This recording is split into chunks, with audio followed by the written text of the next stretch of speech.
Je voulais laisser un commentaire, mais j'arrive pas. Je voulais vous faire, ok, merci beaucoup pour le volume. Je voulais vous mettre en commentaire un préalable par rapport à la décision du CCA. Donc, on va discuter un peu de la décision du CCA de ce soir, de cet après-midi. Je vous donnerai mon point de vue et celui de l'ancien footballeur, celui qui est proche de la fédération. Et puis, comme toujours, je parle à mon nom propre, jamais au nom de la fédération camerounaise de football. Je parle à mon nom propre, ben là, tout le temps ancien footballeur. Et à mon nom propre, je parle. Donc, merci beaucoup d'être déjà aussi nombreux. Je pense que je me devais de faire cette sortie ce soir parce que, vous savez, on a un magnifique pays qui est le Cameroun. C'est un très beau pays. C'est un pays où certaines personnes bafouent les lois, mais bon, c'est notre pays, il est beau, il est comme il est. On l'aime comme il est. Parfois, il nous énerve, mais c'est notre pays, ça reste notre pays. Je vais d'abord envoyer mes amitiés à Jean Crépin Niamsi qui fait un travail fabuleux au niveau des réseaux sociaux. Crépin, continue à travailler mon frère, continue à faire ton travail. À Benji, avec sa page qui est des pages où on travaille, où on essaye de donner les vraies informations, pas des informations tronquées par certaines personnes qui cherchent plutôt à diviser qu'à rassembler. Donc j'ai dit à Benji, j'ai dit à Jean Crépin, Niamsi, merci pour ce que vous faites. Je vous lis tous les jours et je suis content. Ce soir, j'ai décidé de faire ce live pour qu'on parle de la décision de la CCA. Avant tout, j'aimerais que nous soyons d'accord sur une chose. Ceux qui ne connaissent pas la loi, comme moi, parce que je suis pas juriste, nous sommes nombreux, ils sont pas juristes, mais moi je connais la loi du football parce que j'ai été un footballeur toute ma vie et je reste toujours un footballeur, je reste toujours un sportif. Donc quand moi je donne mon point de vue, c'est d'abord celui du footballeur. Ce n'est pas d'abord autre chose, c'est d'abord celui du footballeur. Et aujourd'hui, la CCA a rendu une décision qui interpelle plus d'une personne, dont ma petite personne que je suis. Mais avant tout, revenons d'abord dans le contexte. Ceux qui ont porté le recours devant la CCA, les membres d'une association qui ne fait pas partie de la fédération parce qu'aujourd'hui sont interdits. Tous ces membres, cette association interdite, elle n'existe pas. Et la loi, elle est simple. La loi dit une chose qui est claire. Pour porter un recours, il faut être membre d'une association. Ils ne sont pas membres de l'association. Je ne veux pas faire les publicités. Individuellement, Abdourahman et tous sont suspendus. Donc ils n'ont pas le droit de porter une réclamation, une réserve ou quoi que ce soit. Ils n'ont pas le droit. C'est comme si vous me dites que vous n'êtes pas dans une famille, il y a un décès, il y a l'héritage, et vous venez dire que j'ai droit à l'héritage. C'est impossible. Et c'est ce qui se passe actuellement à la CCA. Ce que la CCA fait n'est pas, sur tous les plans, n'est pas juste. Mais bon, je reviens encore pour dire qu'au Cameroun, et parfois, la justice, elle a une géométrie variable. Donc, je vous ai dit d'abord, ces membres ils n'ont pas le droit, parce qu'ils ne sont pas membres de la Fédération camerounaise de football. Vous pouvez aller vérifier. Ni l'année passée, ni cette année, ils ne sont pas membres. Ils sont suspendus tous. Donc, ils n'ont pas droit de recours. Ils n'ont pas droit, ça ne les concerne pas ce qui s'est passé. Mais bon, ils l'ont fait. Donc, la CCA, normalement, ne devait pas accepter leur recours. Mais ils l'ont fait. Deuxième des choses, ils ont porté leur recours hors délai. Qu'est-ce que ça veut dire?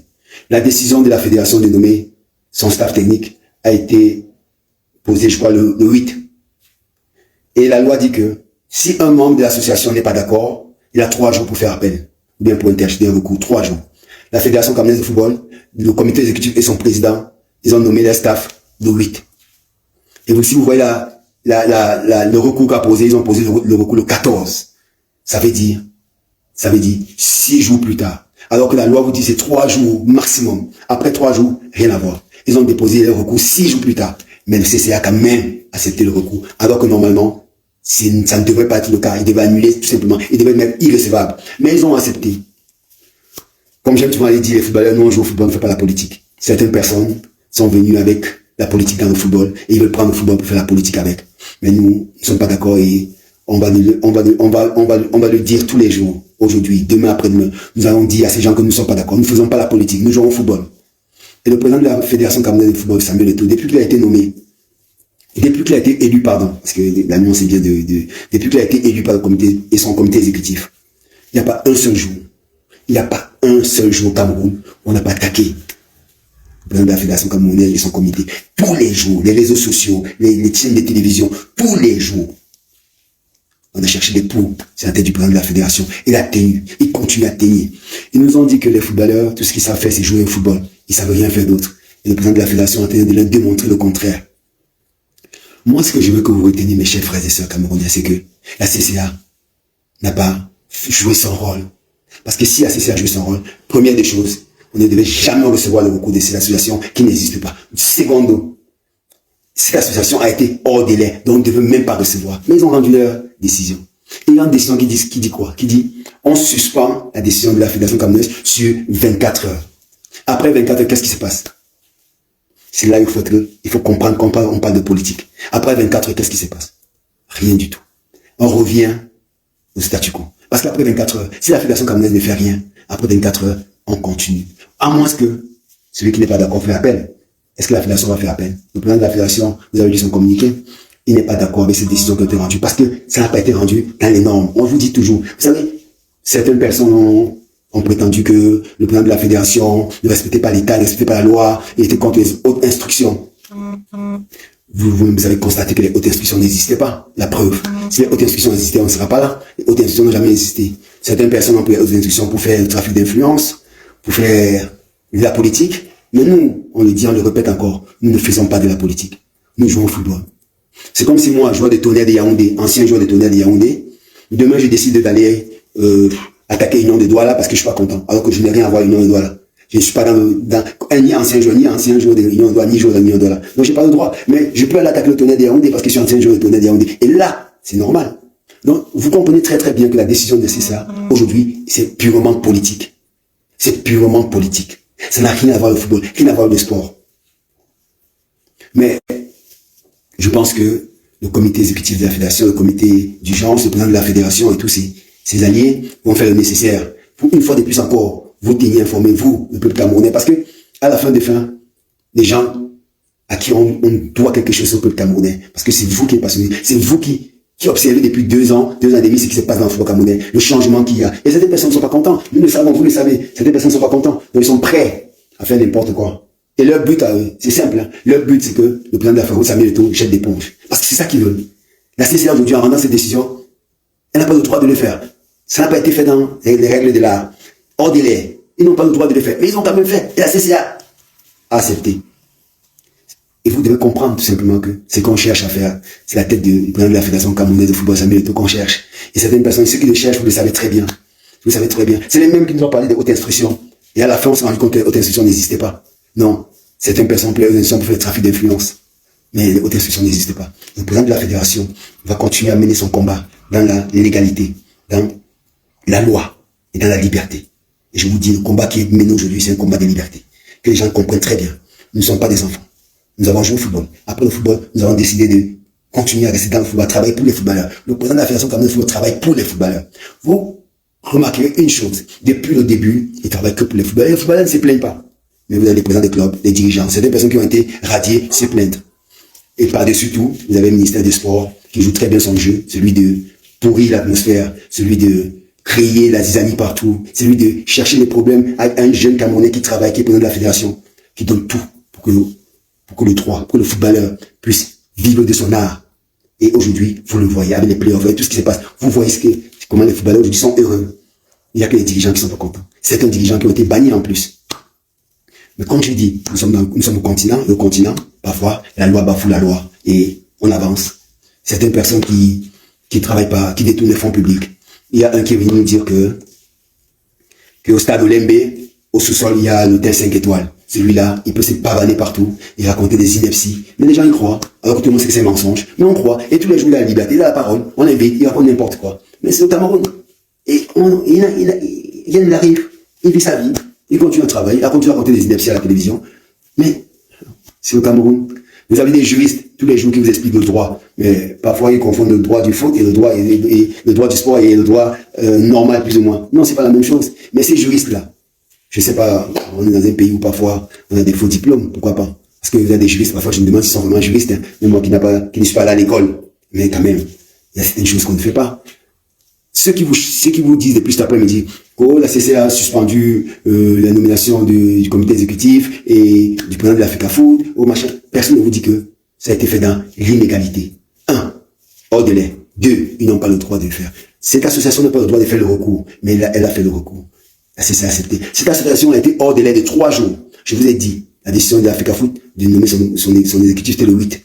Ils ont fait leur recours le 14, alors que la loi est dans 3 jours seulement. Donc, le dernier délai, c'était le 11, mais ils l'ont pas fait. Vous voyez bien que tout ça réuni, on cherche la tête d'une personne, on cherche à créer la zizanie, on veut que le président de la fédération jette l'éponge et ils continuent à faire ce qu'ils ont toujours fait. Parce que, à la fin des fins, rappelez-vous une chose. Moi qui ai été footballeur dans cette équipe nationale, qui a eu la chance de porter ce maillot pendant 10 ans, je ne connais pas une année où on n'a pas grévé. De 94, quand je suis entré à l'équipe nationale 94, jusqu'à ce que je parte en 2002, on a grévé tout le temps. Chaque année on grévait. Pourquoi? Qui gérait le football à l'époque? C'était le ministère des Sports. Mais on grévait tous les jours, pour des primes. On détournait notre argent, ils pillaient notre argent, ils volaient notre argent. Tout le temps, ils volaient notre argent. Et on grévait tout le temps. Vous savez ça. Mais depuis que le président de l'Africa Foot est là, depuis 2 ans et demi, vous avez entendu les joueurs gréver? Vous avez entendu les joueurs se plaindre? Non. Qui se plaint? Le président des clubs. Et puis le ministère des Sports, qui joue bien son jeu, celui de créer le désordre. Mais je peux vous dire une chose. Et ça, soyez sûr. Je parle avec toute, je sais pas, tout le respect que je peux avoir pour vous, chers abonnés. C'est je vous dis une chose, c'est que le président de la fédération, il sait ce qu'il peut faire. Ils sont mis à haute instruction, il ne s'est pas laissé faire. Ils ont compris qu'ils ont affaire à quelqu'un qui va aller jusqu'au bout, qui va se battre pour le footballeur. Aujourd'hui, il y a une décision de la CCA. Mais cette décision, une fois de plus, il l'a dans son message, il a dit qu'il n'est pas d'accord. Parce que cela n'a pas été fait comme il se doit. Et la décision qui a été rendue a été orientée. Et on le sait très bien. Donc le président de la fédération ne va pas lâcher. C'est ce qu'ils veulent justement, qu'il laisse tomber et qu'il passe à autre chose. Il va pas le faire. Parce que lui, il se bat pour le footballeur. Parce que tout ce qu'il fait, c'est pour les footballeurs et pour rien d'autre. Donc je peux vous dire une chose, chers compatriotes camerounais. Soyez sûrs d'une chose. Le président de la fédération ne va pas lâcher. On ne va pas lâcher. Nous, on va soutenir le président de la fédération. Ceux qui nous traitent de mendiants, de machins, vous pouvez traiter de tout ce que vous voulez. Mais la différence entre vous et moi, c'est que j'ai joué dans cette équipe. J'ai joué l'équipe nationale pendant 10 ans. Je connais les problèmes. Je connais les détournements des fonds qui se sont faits. Et alors vous avez votre petit frère, ancien footballeur, aujourd'hui président de la fédération, qui mène un combat, qui veut le changement. Et je suis surpris que sur les réseaux sociaux, vous avez même certains soi-disant blogueurs qui veulent le changement, qui ont changé, qui ont retourné les vestes. Je me demande bien ce qui va se passer en 2025, parce qu'en 2025, nous tous on va courir. Et je vous dis une fois, je vous l'ai dit la dernière fois, je vous le dis encore, allez vous inscrire. Allez vous inscrire massivement sur les listes électorales. Inscrivez-vous. Parce qu'en 2025, on va tous courir. Je veux rappeler à certaines personnes ici que vous nous avez cherché des poux, à notre tour de vous chercher des poux. C'était une parenthèse. Donc je reviens. La décision de ce soir, pour les passionnés, pour les amoureux du football, pour ceux qui ne comprennent pas, c'est une décision politique. Et nous, on ne fait pas la politique. Nous, on joue au football et nous, on gère le football. On vous dit une chose qui est simple. À la Fédération camerounaise de football, les gens sont tranquilles, ils travaillent. Le président de la Fédération, aujourd'hui, a répondu plus ou moins en disant que la décision était orientée, nous savons qui l'a fait. Mais c'est pas grave. Le patron de l'Africa Foot, c'est la FIFA. Le patron de l'Africa Foot, c'est la CAF. Si le ministère des Sports estime que tu es le patron de l'Africa Foot, alors on va te suspendu. Ça c'est pas la première fois qu'on sera suspendu. Hein. Vous savez, Joseph-Antoine Bell, avec ses amis, il avait fait, on a suspendu le Camerounais. Monsieur Tombi, on avait suspendu le Camerounais. Ça n'avait rien changé, non? Peut-être qu'on va encore nous suspendre, c'est pas grave. La vie va continuer.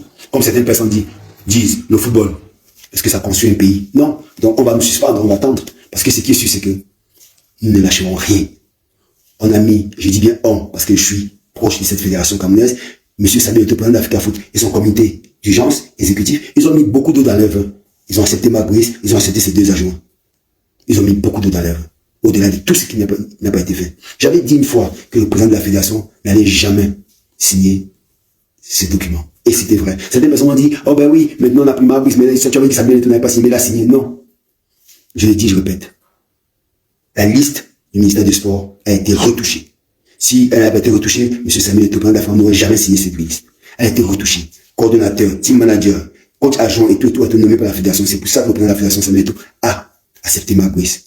Donc il a mis le vin dans son eau. Aujourd'hui, de l'autre côté, il ne veut pas le faire. Il cherche la guerre. Il veut la guerre. Il veut une suspension des liens indomptables. C'est pas grave. C'est pas grave. Ça va être une suspension. Ça va rien changer. Et la vie va continuer. Mais je vous dis une chose encore, avec toute la sincérité que j'ai pour vous, mes chers compatriotes camerounais. Vous savez, moi, quand je viens toujours faire des lives, c'est pour apporter ma petite pierre à l'édifice. Je ne suis pas un savant, je n'ai pas la science infuse, je connais pas tout. Mais j'ai joué au football de grâce. De grâce, j'ai joué au football. Parce qu'il y a des gens qui vous disent, oh, mais vous parlez en tant que qui? J'ai joué au football. Dans cette équipe nationale pendant 10 ans. Je connais les réalités. Quand le ministère des Sports gère le football au Cameroun, c'est grève, détournement des fonds, on pille l'argent. C'est ça. Si vous n'avez pas compris ça, vous n'allez jamais comprendre. Et la preuve, C'est que je vous le répète encore, depuis 2 ans et demi que monsieur le président de l'Africa Foot est là-bas, est-ce que vous avez entendu un joueur gréver? Vous avez entendu l'équipe nationale un jour pleurer? Non. Alors qu'à mon époque, on grévait tout le temps. Parce que là-bas, il y a des gens qui sont des spécialistes pour détourner les fonds publics. Donc, nous, on est tranquille. Le président de la fédération va continuer à œuvrer pour le football et pour les footballeurs. C'est seulement pour ça qu'il est là. Je peux vous dire une chose. Le président de la fédération peut décider demain de partir. Il n'a aucun problème dans sa vie. Il va continuer sa vie. Mais il a décidé d'aider les footballeurs parce qu'il sait ce qui se passe. Il a été là, il a été footballeur. Il sait comment certaines personnes ont géré la fortune publique ici, au niveau du ministère des Sports à l'époque. Il a décidé de changer les choses. Et on voit le résultat. Certaines personnes ne sont pas contentes. Ils font tout pour qu'ils se découragent et ils s'en vont. Mais je peux vous dire, c'est un bâton. Comme il était dans un stade de football, il va faire la même chose à la fédération. Il va se battre. Il ne va pas lâcher. Il ne va pas lâcher, c'est ce qu'il veut. Il ne va pas le faire. Donc soyez sûrs, nous allons continuer à soutenir le président. Coûte que coûte, faille que faille. On va soutenir le président de la fédération. Parce qu'on n'accepte pas que ce qu'on a vécu il y a 30 ans, nos petits frères qui vivent aujourd'hui, on n'accepte pas. Okay? Je vous ai dit, je vous répète, les hautes instructions là, aujourd'hui vous avez compris que les hautes instructions, le ministre de la Justice vous l'a rappelé, les hautes instructions aujourd'hui, c'est un peu n'importe quoi. Certaines personnes prennent ça pour faire le trafic d'influence. Mais bon, apparemment, certaines personnes y croient encore. Mais bon, nous, comme je vous ai dit, on ne fait pas la politique, nous on joue au football. Et dans le football, les hautes instructions ne marchent pas. Parce que dans la loi du sport, c'est simple. C'est simple. Il y a une fédération, il y a une tutelle qui est, même sur le ministère des Sports. Mais, au-dessus de tout, la fédération rend compte à la CAF et à la FIFA. Il n'y a rien d'autre. Et nous, on vous l'a dit, et vous avez eu la réponse de la FIFA, c'est à la FECAFOOT de nommer les techniciens. C'est à la FECAFOOT, à personne d'autre. Vous pouvez me parler de vos lois, de vos ceci, c'est à la FECAFOOT de nommer. La FECAFOOT a accepté.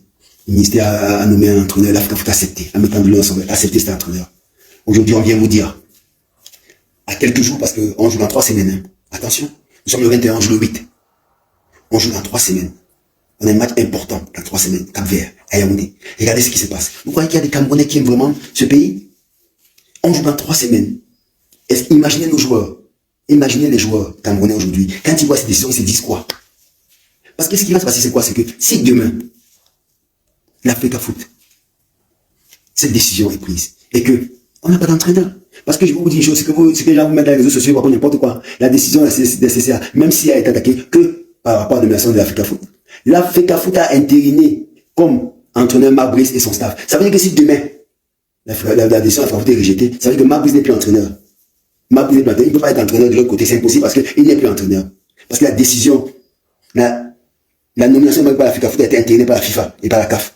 Donc si cette décision prenait corps, Marc Brice ne serait plus entraîneur. C'est aussi simple que ça. Je vous l'ai dit, la convention, c'est n'importe quoi, mon cher ami. La convention, c'était une convention purement financière. C'est vos gens des liens GS qui ont ajouté ça parce qu'ils avaient peur de ne pas perdre leur pouvoir. Je vous le dis, attention à ce que vous racontez souvent. Pensez que la convention, depuis qu'il y a une convention dessus d'un décret, arrêtez un peu de... Moi, je ne vais même pas dessus. J'ai lu quelqu'un qui ne met pas de la convention. C'est n'importe quoi. N'importe quoi. Citez-moi un pays au monde, un seul pays au monde, où un ministre demande un sélectionneur. Citez, ça n'existe nulle part au monde. Bon, vous avez dit qu'on est sur le continent. Au continent, tout ce qu'on fait est exceptionnel. Voilà la preuve. C'est ce que je vous le disais tantôt. On est à 3 semaines d'un match crucial. 3 semaines. Nos footballeurs, tous les soirs, ils lisent. Chaque semaine, ils écoutent. Dites-moi dans quelles conditions ils vont être. Et ils vont venir ici. Ils vont jouer un match, ils vont permettre, vous le public, allez les insulter. À aucun moment, vous vous posez la question, comment ces joueurs réagissent? Ils lisent les réseaux sociaux, ils lisent les décisions prises. Comment ils vont réagir? Comment ils vont être? Ils vont jouer un match important, mais tous les jours, il y a des gens qui créent les problèmes. Personne n'est blessé. La fédération fait jouer son rôle. Le président de la fédération, il a été élu pour 4 ans. Attendez la fin de son élection, de son mandat, et puis vous faites ce que vous voulez. Mais vous cherchez à créer des problèmes. On joue le Cap-Vert dans 3 semaines. Dans 3 semaines. Je vous le dis encore. Peut-être que vous n'êtes pas conscient. Mais je peux vous dire, j'ai été footballeur. Chaque décision comme ça, les footballeurs, ils lisent. Ils nous écoutent. Ils regardent. Ils regardent mon live. Ils disent, mais c'est inquiétant. Dans 3 semaines, on joue. Comment on va faire? Qui va être assis au banc de touche? Comment ça va se passer? Mais à mes petits frères, j'ai dit une chose. Restez tranquille. Le président de la fédération, il est aux manettes. Il ne vous lâchera pas comme il l'a toujours dit. Il va travailler que pour vous. Et nous allons l'accompagner. Nous allons travailler que pour les footballeurs. Le reste, c'est de la politique. Et nous, on ne fait pas la politique. Que ceux qui font la politique vont faire la politique. Qui nous attendent en 2025. On va les reprendre en 2025. Pour le moment, nous, on joue au football. Et on travaille pour le football. En 2025, on va répondre à tout le monde. Allez vous inscrire. Influons massivement. Et en 2025, on va courir. Eh oui, en 2025, on va courir. Pour le moment, pas le football. Et en parlant de football, je vous dis une chose. Le président de la fédération, son comité dirigeant, son comité exécutif, ils travaillent, ils vont prendre la décision qu'il faut. Mais je peux vous dire une chose. Le 8, au banc de touche, ça va être le staff que la fédération camerounaise de football aurait nommé. Aucun autre staff. Croyez-moi. Je peux vous dire une chose. Ça va être le staff de la fédération camerounaise de football. Que les gens ne vous trompent pas. Aucun autre staff n'est pas assis au banc de touche. C'est pas le staff de la fédération camerounaise de football. Si c'est pas le président Samuel Eto'o qui décide, aucun autre staff. Parce que ce qu'on ne vous dit pas, c'est que les convocations pour les joueurs, c'est la fédération camerounaise, c'est le coordonnateur. La liste, c'est le sélectionneur que la fédération a décidé d'adopter. Les joueurs vont arriver, ils vont jouer pour la fédération camerounaise de football et pour le peuple camerounais. À part ça, rien d'autre. Le ministère n'est connu nulle part. La FIFA ne connaît pas le ministère. La CAF ne connaît pas le ministère. On connaît la fédération camerounaise de football. Je vous le dis encore une fois de plus. Donc, l'entraîneur, j'entends les gens qui m'envoient des voices, les gens m'envoient des messages, vous disent, oh, mais qui va être sur le banc de touche? C'est l'entraîneur que la fédération camerounaise de football a choisi, c'est lui qui va être sur le banc de touche. Le coordonnateur, le team manager, le team presse, c'est celui de la fédération camerounaise de football. Si ce que je dis n'est pas vrai, quand autre chose, c'est la suspension. C'est la suspension directe. Ça, il faut que vous le sachiez. Okay? Nous, on est que des footballeurs, je le dis encore une fois de plus, et on joue au football. Ceux qui font la politique, ils vont faire la politique. Moi, j'ai dit, on est dans rendez-vous en 2025. Je tenais à faire ce petit live de quelques minutes pour vous rassurer d'une chose. La décision de la CCA, c'est une décision orientée, politique, tout ce que vous voulez. Mais nous, tranquille. La fédération camerounaise de football, tranquille. Par le biais de son comité exécutif, son comité d'urgence. Le président de la fédération, il est focus, il travaille. Le match du Cap-Vert arrive. Le coordonnateur travaille. Le team manager, Nicolas nous dit, il travaille. Carlos Kameni, il travaille. Les coachs adjoints sont là, ils travaillent. Donc, le 8, ils vont faire ce qu'ils savent faire, c'est être à côté des footballeurs et les accompagner. Le reste, ce n'est que de la poudre de perles, un pimpin. C'est que certaines personnes, ils essaient de vous faire, vous amuser pour la galerie sur les réseaux sociaux, parce que tout ce qu'ils font, c'est pour les réseaux sociaux quelque part. Vous vous souvenez qu'il y a le fameux personnage qui nous a dit qu'il y avait un hôtel en dessous du stade. Vous a dit la dernière fois qu'il avait instruit une réunion à l'Africa Foot alors qu'il n'avait même pas participé à cette réunion. Mais il vous a dit qu'il a instruit. C'est pour vous dire à quel point certaines personnes sont malhonnêtes. Et ils font un dessin. Je vous dis, ils font un dessin. Ils créent la zizanie. Ils créent dans vos têtes un peu de réflexion. Mais je peux vous dire une chose. Restez tranquille. L'Africa Foot est focus. Le président de l'Africa Foot est focus. Son comité exécutif est focus. Le 8, il y a match. On y pense au 8. Nous, ce que nous demandons, et ce que moi je demande en tant que footballeur, c'est de dire à nos dirigeants, qu'ils oublient souvent qu'il y a des footballeurs qui vont jouer le 8. Et le 8, c'est très bientôt. Pensez à eux. Qu'est-ce qu'ils pensent dans les têtes? Comment ils se préparent? Toute cette guerre, qu'est-ce que ça va apporter? Et si le 8, ils font un mauvais match, n'essayez pas de les critiquer. Parce que c'est vous qui avez provoqué ça. C'est aussi simple que ça. Mes chers compatriotes, j'espère que vous avez passé une très belle fête de l'unité nationale, que dans tous vos proches, vos très proches, les plus lointains, vous avez pensé à tout ce monde. Vous savez, j'aime à le dire, hier, j'ai regardé la télévision hier, et j'ai regardé en même temps les réseaux sociaux. Je rigolais parce que on est le 20 mai, le jour où le père de la nation est assis sur la tribune, où le père de la nation est en train de partager un moment unique avec son peuple, à travers la télévision, avec ceux qui ont été invités. Vous avez vu ce défilé, qui est un des défilés les plus magnifiques qu'on peut avoir au Cameroun. Vous voyez, le défilé est magnifique. Mais on ne parle pas du défilé. On ne parle pas du papa, du père de la nation, M. Paul Biya, qui était assis. Mais toute la journée, on a parlé de Samuel Eto'o. Vous vous rendez compte? Le père de la nation est assis. Il y a un défilé. Mais on parle que du président de la fédération, comme les football. Après, il y a des gens qui vont vous dire, oh, le football construit un pays. Voilà, un personnage. Le président de la fédération, comme le football. Depuis qu'il est élu, on parle de lui tous les jours. Et vous avez des gens qui nous disent que le football ne construit pas un pays. Mais vous parlez du président de la fédération, d'une fédération tous les jours. Tous les jours. Il n'y a pas autre personne. Il y a des gens qui détournent les fonds tous les jours, mais vous ne parlez pas d'eux. Il y a des gens qui pillent l'argent du peuple tous les jours, mais vous ne parlez pas d'eux. Mais c'est pour parler du football. Pour parler de l'Africa Foot. Pour demander les comptes de l'Africa Foot. Mais faites pareil avec les ministères. Faites pareil avec les ministères. Faites pareil avec d'autres fédérations. Faites pareil. Demandez au ministère des Sports de vous faire aussi, de vous rendre compte un peu de tout l'argent qu'ils gèrent. Pour qu'on voit un peu, parce que c'est trop facile d'attaquer l'Africa Foot. C'était une parenthèse. Merci beaucoup pour ce moment de partage une fois de plus. Je sais que je parle seul de m'écouter et je sais que peut-être que ça aurait été mieux qu'on échange. La prochaine fois, j'essaierai de faire un live où je prendrai une ou deux personnes et on pourra discuter. Merci beaucoup pour tout. Merci pour votre patience. Merci de m'inviter chez vous encore une fois de plus. Merci de prendre soin de vous et surtout, de prier pour nos chers petits frères de Lions Indomptables qui vont faire un match excellent. Le rythme contre le Cap-Vert, je suis sûr que nos petits frères, parce que comme James l'avait dit, le Lion est tellement dangereux quand il est mis dos au mur. Donc nos petits frères sont là en ce moment parce que tous ces problèmes créent au fond d'eux un peu quelque part une revanche. Et je sais qu'ils vont le faire pour le président de la fédération parce qu'ils savent que le président de la fédération les a toujours soutenus. Ils vont le faire pour lui. Ils vont faire ce match comme ils le font. Merci beaucoup à vous. Bonne nuit. Que le Seigneur prenne soin de vous et de vos familles. Continuez à, n'hésitez pas à dire à vos frères, à vos sœurs que vous les aimez parce que c'est ça la plus belle des choses dans la vie, c'est de dire à ses proches qu'on les aime, à sa femme, à ses amis, à sa petite femme, à tout le monde. N'hésitez pas à dire à vos frères et vos sœurs que vous les aimez, parce que c'est ça la fin des fins. L'unité nationale, c'était aussi ça quelque part. Ok? Moi, je vous aime très fort. Et que le Seigneur prenne soin de vous. Nous, on va continuer. Je vous dis, on va continuer à dire la vérité. Et non le mensonge. C'est qu'on vous dise la vérité. Moi, j'ai toujours dit, je parle en tant qu'ancien footballeur. Je parle de ce que j'ai vécu. J'ai vécu. Je peux vous dire. J'ai grévé. Nous avons grévé plusieurs fois. Et c'était le ministère qui gérait le football. Je pense qu'il y a certaines personnes qui ont un coup de mémoire et ne se rappellent pas de ce moment-là. Portez-vous bien de choses à vous. Ciao. Merci beaucoup. Merci.